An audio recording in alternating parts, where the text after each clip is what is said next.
París estaba a punto de ser destruida. Los invasores avanzaban y el terror se apoderaba de las calles. El destino de la ciudad parecía sellado hasta que una única mujer, sola, sin ejércitos ni riquezas, se levantó contra lo imposible. Con nada más que su fe, enfrentó a uno de los guerreros más temidos de la historia y evitó la masacre de miles de inocentes. Pero ese no fue el único milagro de Santa Genoveva. Hay un secreto sobre su vida que pocas personas conocen. Un detalle que cambió no solo el destino de París, sino de toda la cristiandad. Y hoy vas a descubrir lo que la Iglesia ha preservado durante siglos sobre la mujer que salvó a una ciudad entera mediante el poder de la oración. Quédate conmigo hasta el final y suscríbete al canal Voces Sagradas. ¿Vamos a empezar? El amanecer despuntaba sobre la pequeña aldea de Nanterre, un lugar sencillo, con casitas de piedra dispersas entre vastos campos, donde el viento soplaba entre los robles centenarios. El olor a pan recién horneado se mezclaba con el aroma de las hogueras que aún ardían en las chimeneas. Los días allí seguían un ritmo predecible, dictado por las estaciones, el trabajo arduo y las oraciones nocturnas. Nanterre era un punto casi insignificante en el vasto mundo convulso del siglo V, una época de incertidumbres, con el Imperio Romano debilitado y pueblos bárbaros expandiéndose por la Galia. Pero fue allí, en ese escenario discreto, donde nació una niña destinada a transformar la historia. Genoveva era hija de campesinos temerosos de Dios, cuyo sustento provenía de la tierra. Desde pequeña mostraba una quietud inusual, una mirada que parecía ver más allá de lo que se podía ver. Mientras los otros niños corrían entre los campos, ella se detenía a observar los cielos, a escuchar atentamente los relatos de las Escrituras contados por su madre. Su corazón se inflamaba al escuchar sobre los mártires que habían entregado sus vidas por Cristo, y aunque nadie podía imaginarlo, una llama divina ya ardía dentro de ella. Cierta mañana, las campanas de la aldea anunciaron una visita inesperada. San Germano de Auxerre, un obispo de gran renombre, estaba en camino. El hombre santo viajaba por la región para combatir una herejía creciente y fortalecer la fe entre los fieles. El anuncio causó alboroto y los aldeanos rápidamente se reunieron para recibirlo. Genoveva, con sus ojos brillando de expectativa, apretaba la mano de su madre, sintiendo el corazón latir más rápido. A pesar de ser tan joven, algo dentro de ella decía que ese día cambiaría su vida. Cuando el cortejo se acercó, los murmullos se extendieron entre la multitud. San Germano era un hombre de presencia imponente, vistiendo un manto simple, pero llevando consigo una autoridad silenciosa. Su voz resonaba como el sonido de un trueno suave, cargada de convicción y sabiduría. Saludó a los aldeanos con benevolencia, intercambiando palabras con los mayores, bendiciendo a los niños que corrían hacia él. Sin embargo, algo inesperado ocurrió. Cuando sus ojos se posaron sobre Genoveva, se detuvo abruptamente. El silencio cayó sobre la plaza. El obispo miró a la niña con una mirada intensa, como si viera algo que los demás no podían ver. Entonces se acercó lentamente y su voz, firme pero gentil, rompió el silencio. «¿Cuál es tu nombre, hija?» «Genoveva, mi señor», respondió ella, con una voz pequeña pero sin titubear. Una ligera sonrisa cruzó el rostro del obispo. Puso la mano sobre su cabeza, bendiciéndola, pero no retrocedió. Sus ojos escrutaban algo invisible para los demás, y entonces, dirigiéndose a la multitud, anunció con una certeza inquebrantable: «Esta niña ha sido elegida por Dios para una gran misión». El murmullo se extendió entre los aldeanos. Algunos reaccionaron con entusiasmo, otros con escepticismo. Una niña tan joven, con una misión divina. Su madre llevó la mano al pecho sorprendida, mientras su padre, un hombre de pocas palabras, apretó los labios. Genoveva, sin embargo, no mostró asombro. En su corazón, esa afirmación parecía simplemente dar nombre al llamado que ya pulsaba dentro de ella. San Germano prosiguió: si perseveras en la fe y en la virtud, serás una gran luz para tu pueblo. La niña sintió un calor diferente en su pecho, un ardor que no venía del sol, sino de algo mucho más grande. No comprendía plenamente el significado de esas palabras, pero sabía en lo más profundo de su alma que su destino no sería común. Al final de la ceremonia, cuando la multitud comenzó a dispersarse, San Germano se dirigió a los padres de la niña.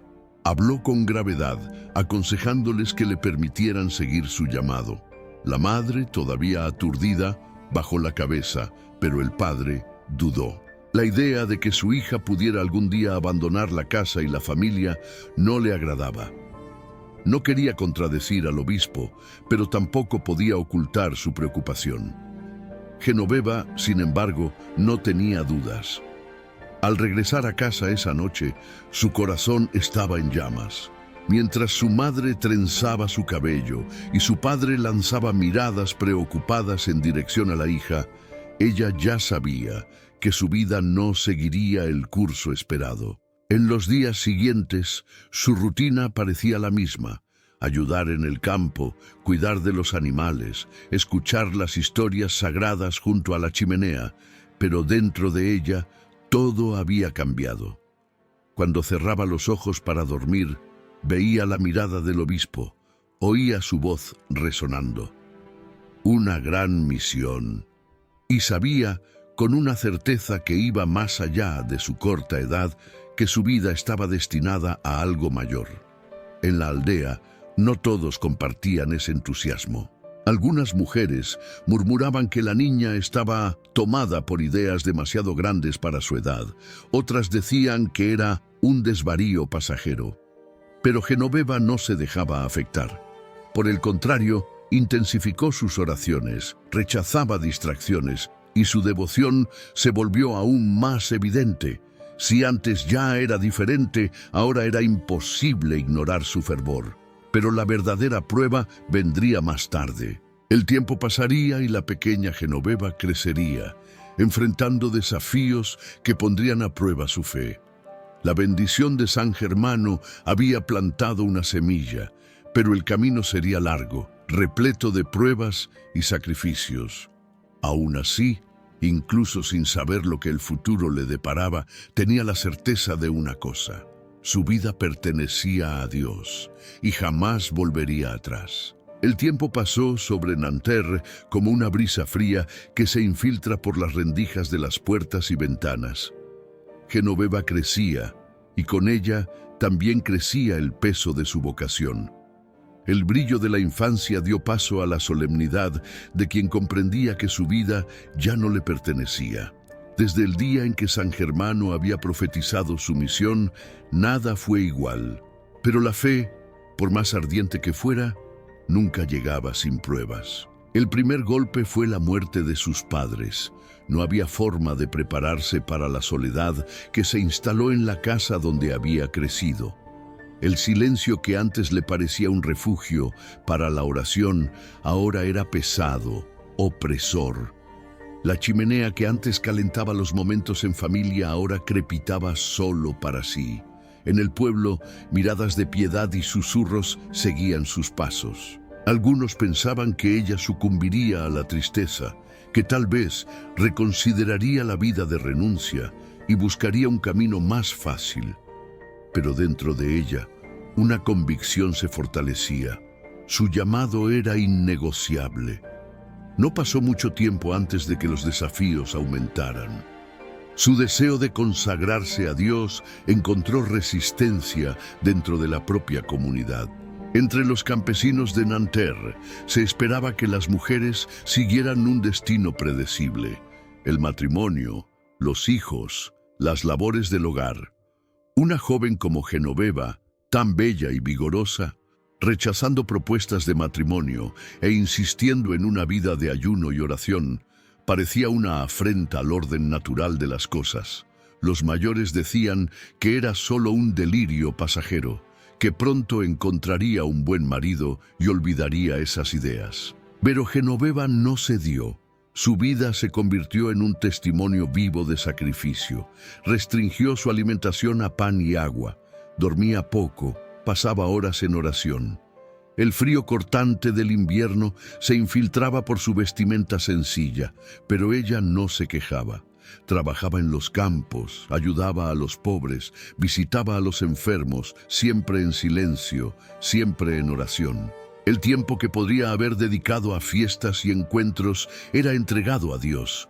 Cada renuncia, cada sacrificio, era una ofrenda. Sin embargo, su entrega despertaba algo más que admiración: la envidia. Había quienes veían en su vida de devoción una amenaza.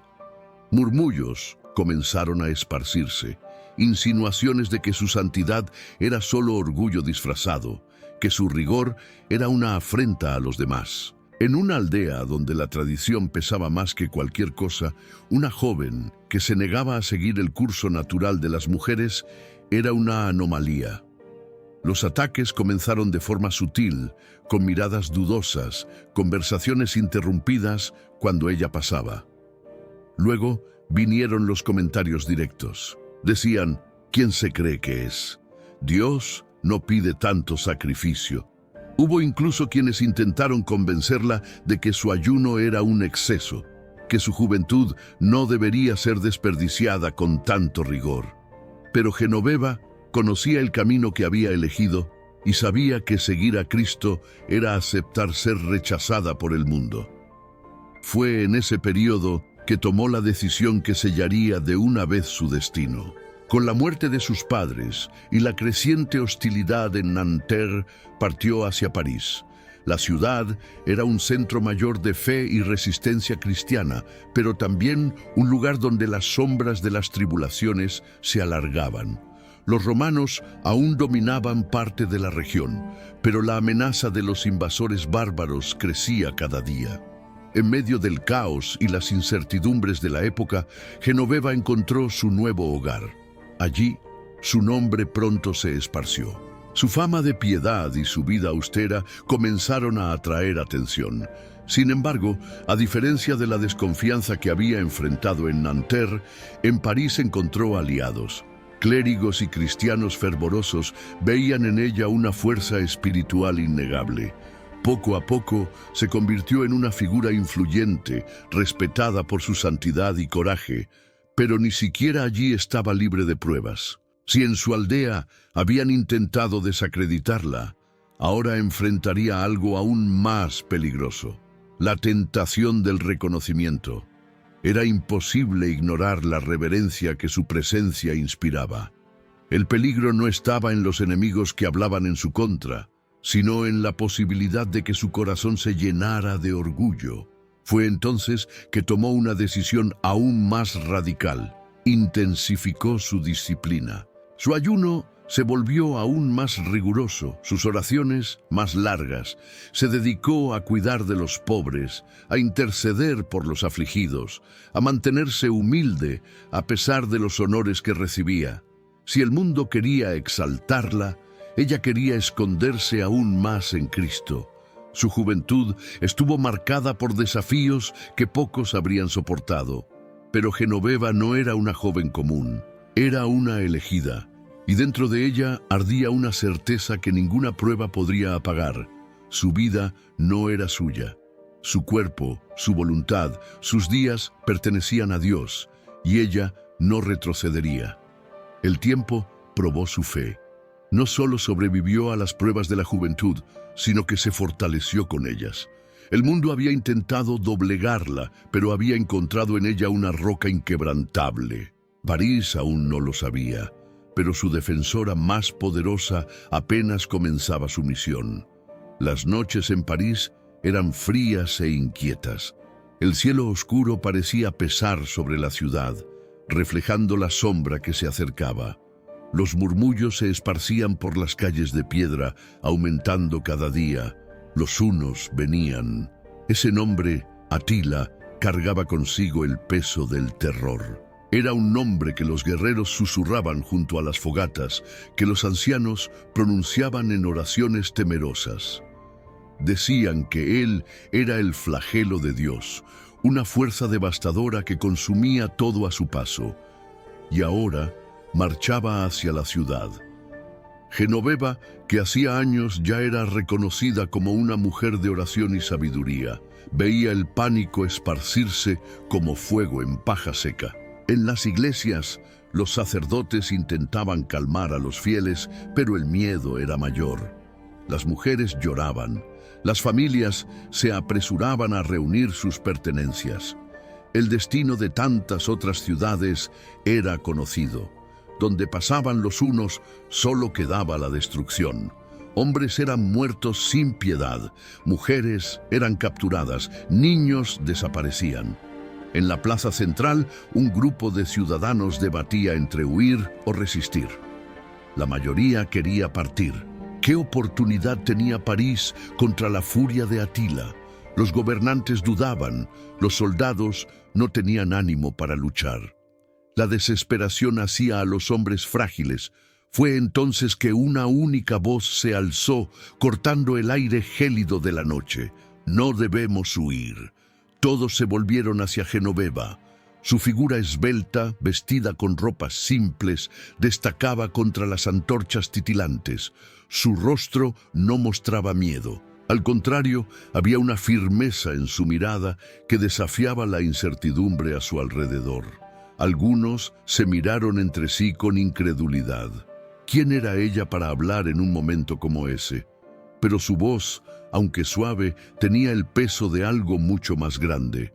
Si confiamos en Dios, Él nos protegerá. No abandonemos nuestra ciudad, no le volvamos la espalda al lugar que nos dio vida. El Señor ya nos ha librado antes y nos librará de nuevo. Pero necesitamos orar, ayunar, suplicar su misericordia. Algunos se burlaron. ¿Cómo podrían las palabras detener el avance de un ejército? Pero otros recordaban las historias sobre esa mujer. Ya había sido probada, ya había sido rechazada antes, pero nunca retrocedió. Algunos soldados que la escuchaban bajaron las espadas. Se oía el susurro de algunas mujeres que repetían sus palabras entre lágrimas. Un conflicto se apoderó de la multitud. Ceder al miedo o confiar. Genoveva no perdió tiempo. Reunió a las mujeres de la ciudad y las condujo a la iglesia. Durante días oraron sin cesar. El eco de sus plegarias llenó las callejuelas, mezclándose con el viento frío. Mientras los hombres aún ponderaban qué hacer, ellas ayunaban, suplicando al cielo por salvación. Días después, los mensajeros llegaron con noticias. Lo imposible había sucedido. El ejército de Atila, que marchaba con furia hacia París, desvió su curso, eligiendo un camino diferente. La ciudad estaba salva. El alivio fue inmediato, pero el asombro se apoderó de las personas. ¿Cómo? ¿Por qué? ¿Había sido una coincidencia? ¿O había sido el clamor de las oraciones lo que movió el destino? Lo que antes era duda, ahora se transformaba en admiración. Los que habían reído de Genoveva ahora la miraban con reverencia. Los líderes de la ciudad, antes indecisos, reconocieron su fe como un escudo invisible que salvó a París. A partir de ese día, su nombre no solo sería conocido, sería honrado. La mujer que se negó a ceder al miedo, que levantó a un pueblo con su fe, se convirtió en la defensora espiritual de París, y la ciudad, protegida por su oración, sobreviviría aún a muchas otras pruebas, sostenida por el corazón inquebrantable de una santa. El milagro de la salvación de París corría de boca en boca. Los ciudadanos que antes dudaban de la fuerza de la oración, ahora miraban a Genoveva con reverencia. Su nombre ya no era solo el de una mujer piadosa, sino el de una verdadera líder espiritual. Sin embargo, donde hay luz, también hay sombras. Y cuanto más crecía la influencia de Genoveva, más aquellos que resistían a su llamado se levantaban contra ella. Los hombres que lideraban París veían su figura con desconfianza. ¿Cómo podría una mujer sin ninguna posición política influir en una ciudad entera solo con palabras? Muchos no aceptaban la idea de que una joven, armada solo con su fe, pudiera ser la responsable de mantener a París de pie contra la amenaza de Atila. Para algunos, su oración había sido una bendición.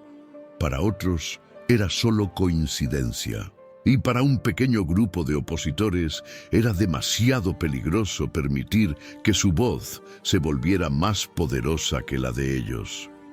Las primeras acusaciones comenzaron a surgir. Susurros en reuniones privadas, críticas veladas en conversaciones públicas. Decían que su influencia era exagerada, que su supuesta santidad no pasaba de teatro. Insinuaban que sus largas horas de ayuno y oración eran solo una forma de atraer atención. Algunos llegaban a difundir que era una fanática, una mujer desequilibrada que arrastraba al pueblo hacia la superstición, y los ataques no se detenían en el discurso. En ciertos momentos, multitudes fueron incitadas contra ella. El episodio más grave ocurrió cuando un grupo de hombres, consumidos por la envidia y el resentimiento, decidió tomar medidas más drásticas. Durante un día común en la ciudad, mientras Genoveva caminaba entre los pobres para distribuir alimentos, fue abordada por algunos de los que la despreciaban. La rodearon en la plaza, acusándola de ser una impostora, una mujer que engañaba al pueblo. Las voces aumentaron. Personas se reunieron alrededor, sin saber si asistían a un juicio o a un espectáculo cruel.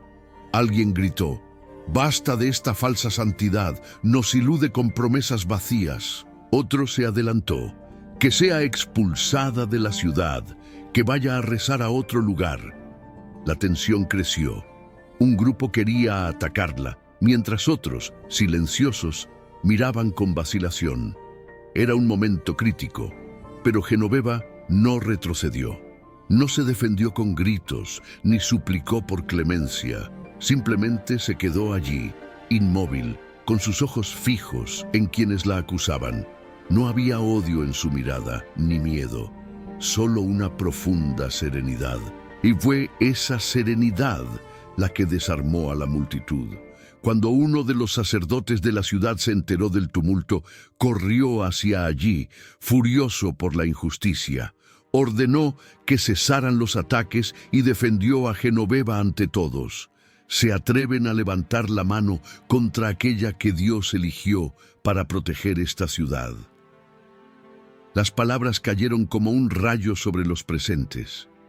Algunos bajaron la cabeza, avergonzados. Otros se alejaron sin valor para continuar la afrenta. Fue entonces cuando algo inesperado sucedió. La persecución que debía desacreditarla tuvo el efecto contrario. Cuanto más intentaban callarla, más evidente se volvía su santidad. Las personas comenzaron a darse cuenta de que, ante el odio, ella solo respondía con humildad. Ante las ofensas, rezaba. No había orgullo en su resistencia. Solo una fe que no podía ser quebrantada. Los obispos y líderes de la iglesia tomaron conocimiento de la injusticia e intervinieron. Genoveva fue defendida públicamente y su papel como guía espiritual fue reafirmado. De acusada, se convirtió en protegida. Y los mismos que habían tratado de silenciarla vieron que cuanto más la atacaban, más su voz resonaba. Desde aquel día en adelante, no había más dudas. Genoveva era más que una mujer de fe. Era una fuerza viva, un testimonio de coraje y confianza en Dios. París la necesitaba, y nada más podría impedir que cumpliera su misión. El invierno de aquel año llegó implacable. Los vientos cortantes soplaban sobre París, atravesando los callejones y rincones, invadiendo las casas de los pobres como cuchillas invisibles. La ciudad, que ya había enfrentado guerras y asedios, ahora se veía ante un enemigo silencioso y cruel: el hambre. Los graneros estaban vacíos, los granos se habían agotado y las cosechas fracasaron. Las personas caminaban por las calles con ojos hundidos, rostros demacrados, vistiendo mantos gastados que poco protegían del frío. Los más ricos aún podían comprar algo de comida a precios exorbitantes, pero los pobres no tenían opción. Los niños lloraban de hambre, las mujeres se arrodillaban en los umbrales de las iglesias, suplicando por pan. La desesperación crecía. Había quienes creían que la ciudad estaba condenada, que Dios la había abandonado. Pero Genoveva, que ya era conocida como la protectora espiritual de París, no permitió que la desesperanza se apoderara del pueblo. Recorría las calles, visitando a los más necesitados, escuchando sus súplicas, secando lágrimas. Pero su compasión no era solo sentimental, era activa.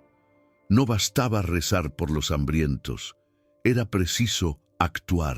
Mientras muchos ya habían aceptado el hambre como un destino inevitable, Genoveva trazó un audaz plan: buscar trigo en lugares lejanos, aunque eso significara enfrentar peligros y dificultades. Los líderes de la ciudad la advirtieron: los ríos estaban congelados, los caminos infestados de bandidos y los mercaderes sin escrúpulos cobraban precios absurdos por lo poco que tenían. Es imposible, dijeron.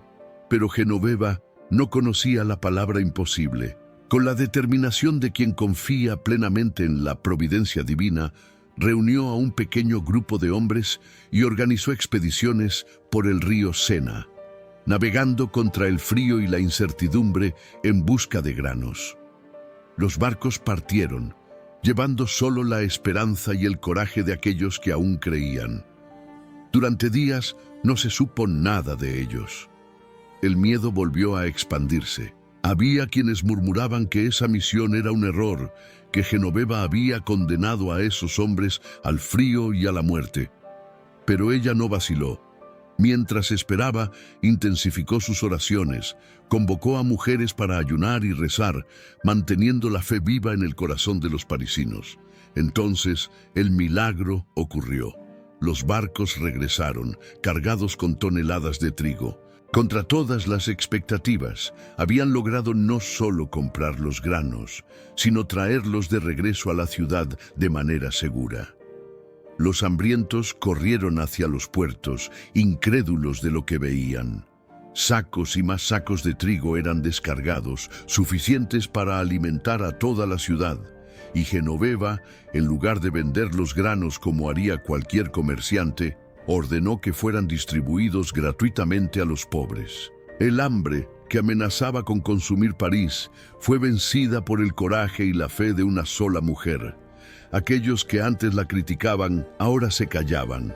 Los mismos que decían que ella era solo una fanática, veían con sus propios ojos que su fe movía montañas, o en este caso traía trigo donde no había nada.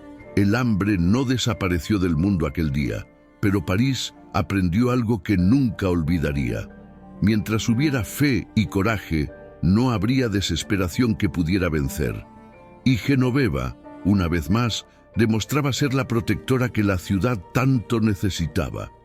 Los años habían pasado sobre París como el viento sobre las aguas del Sena, esculpiendo nuevas mareas de desafíos y transformaciones. Genoveva, ahora una mujer madura y reconocida como la gran defensora de la ciudad, continuaba su misión con la misma firmeza de cuando era solo una joven visionaria. Pero el destino aún le reservaba una tarea mayor: interceder no solo por el pueblo humilde, sino también por los gobernantes que moldearían el futuro de la Galia. En aquellos tiempos, Francia no existía como la conocemos hoy. El territorio era un mosaico inestable de pueblos y reinos disputando poder. Entre los más temidos y prometedores estaba Clodoveo, rey de los francos. Joven, ambicioso e implacable en la guerra, era un líder pagano que seguía las costumbres de sus antepasados germánicos. Pero su destino estaba entrelazado con algo mucho mayor que simples conquistas militares. Genoveva, consciente de la importancia de ese rey para el futuro del cristianismo en la región, no lo veía solo como un gobernante bárbaro, sino como un instrumento en manos de la providencia. Mientras muchos lo temían o rechazaban su ascenso, ella vislumbraba una posibilidad. ¿Y si Clodoveo se convertía? ¿Y si París, que tantas veces había escapado de la destrucción, finalmente se convertía en un reino de fe? El primer contacto entre Genoveva y Clodoveo no fue inmediato. El rey Franco, desconfiado de influencias religiosas, no mostraba interés por esa mujer santa de París. Pero su esposa, la reina Clotilde, era diferente. Cristiana devota, ella veía en su marido no solo a un guerrero, sino a un hombre que podría ser conducido a la verdad de la fe. Clotilde y Genoveva se acercaron unidas por un mismo deseo: llevar a Clodoveo al bautismo. Pero el camino hasta ese momento sería arduo. El rey, aunque respetaba a su esposa, resistía las presiones para abandonar a los dioses de sus antepasados. No comprendía cómo un dios invisible podría protegerlo más que sus espadas afiladas y sus ejércitos bien entrenados. La historia cuenta que Genoveva, en su silencio y sabiduría, comenzó a influir en Clodoveo de manera indirecta. Ella rezaba por él, intercedía por su conversión y trabajaba para fortalecer la comunidad cristiana dentro de París, preparando el terreno para el día en que él finalmente se inclinaría ante la cruz. Pero el momento decisivo llegó en la guerra. Clodoveo, enfrentando una batalla contra los alamanes, vio a su ejército a punto de ser aplastado. Desesperado, hizo lo que jamás había hecho antes. Clamó al Dios cristiano de su esposa. Prometió que, si vencía, se convertiría.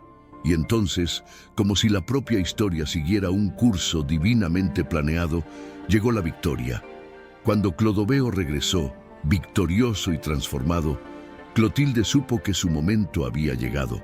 La reina, que ya había plantado la semilla de la fe en el corazón de su marido, ahora tenía la oportunidad de guiarlo hacia el bautismo.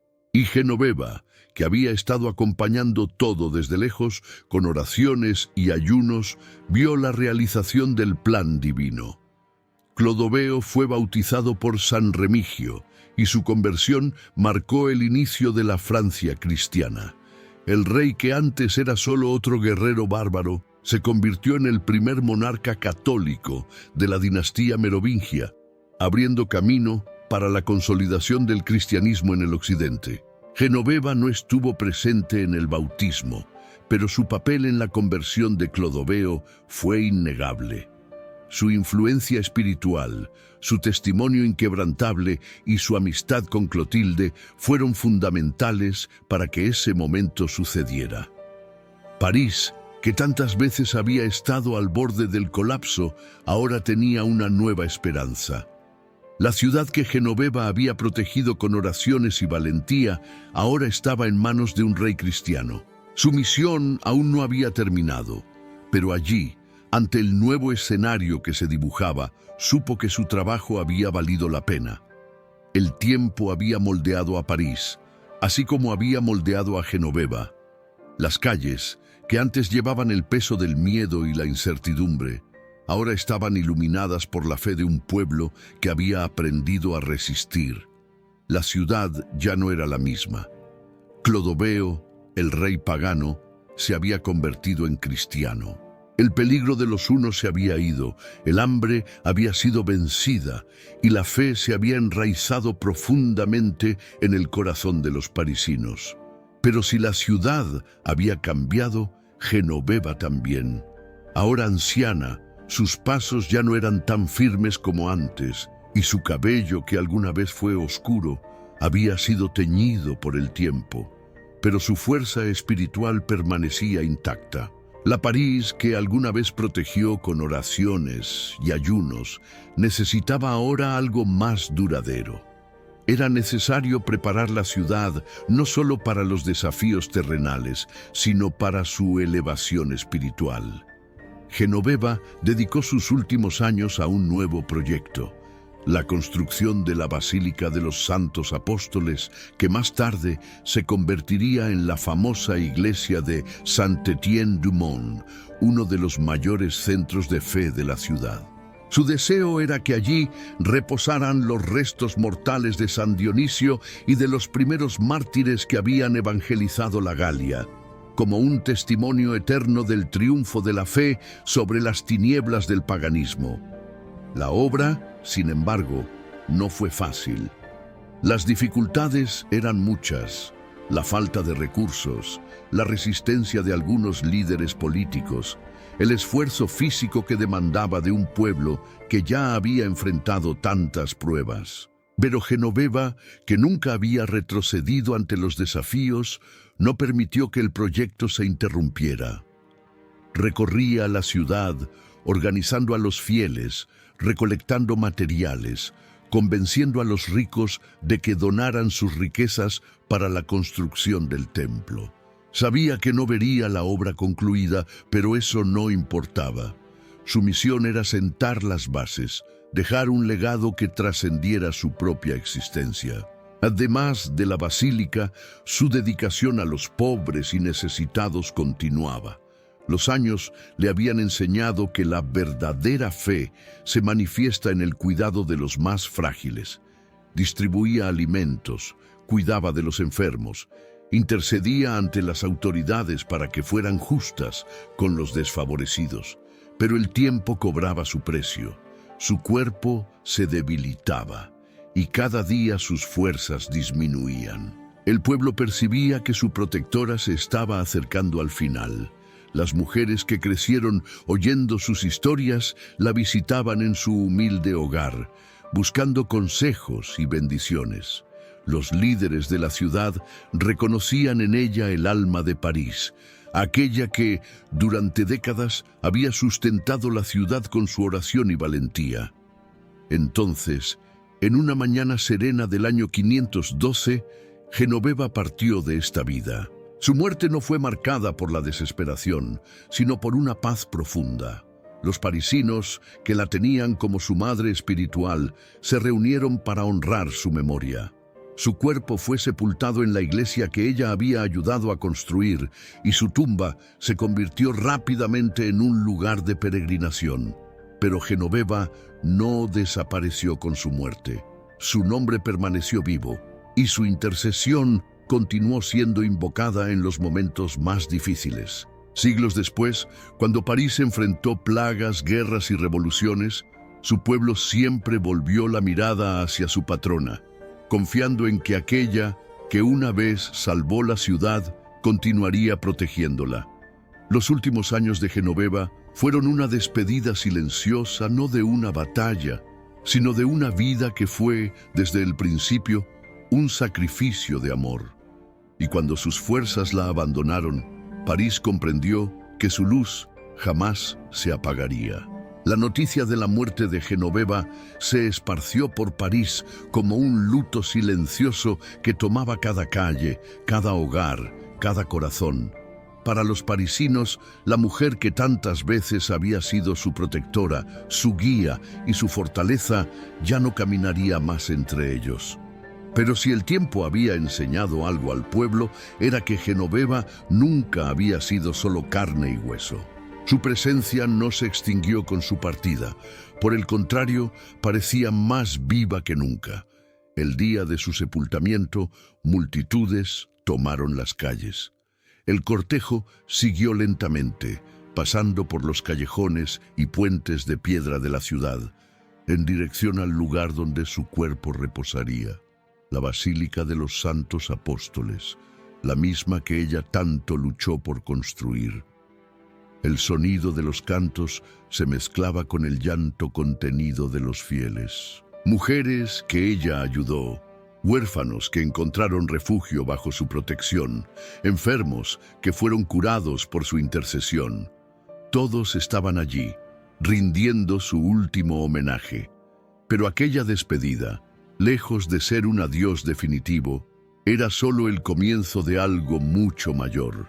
Los primeros relatos de milagros comenzaron casi de inmediato.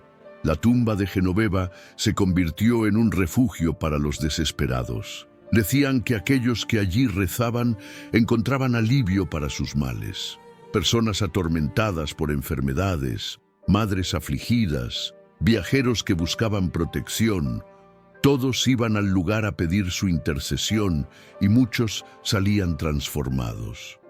El tiempo pasó y las historias se multiplicaron. Durante el siglo VI, una gran peste asoló París. El pánico dominaba la ciudad. El miedo a la muerte acechaba en cada esquina. Los padres, recordando la fe inquebrantable de Genoveva, organizaron una procesión llevando su reliquia por las calles. El resultado fue inmediato. La plaga comenzó a retroceder y los parisinos, una vez más, encontraron en ella su salvadora. A partir de ese momento, su nombre fue elevado a la posición de santa patrona de la ciudad. Los siglos siguientes consolidaron su culto. Reyes e emperadores invocaban su protección antes de las batallas. Durante la Revolución Francesa, su sepulcro fue profanado, pero su memoria resistió. Incluso en los momentos más oscuros de la historia de París, el pueblo nunca olvidó a su protectora. Iglesias fueron erigidas en su honor, oraciones fueron compuestas en su memoria y su nombre se convirtió en sinónimo de perseverancia y fe. Hoy, Santa Genoveva sigue viva en el corazón de París, no como un nombre perdido en los libros de historia, sino como una presencia real, sentida por aquellos que aún miran su vida y encuentran en ella la inspiración para enfrentar sus propios desafíos. La mujer que un día salvó a París con sus oraciones y su coraje continúa protegiéndola siglos después de su partida, y mientras haya fe, su luz jamás se apagará.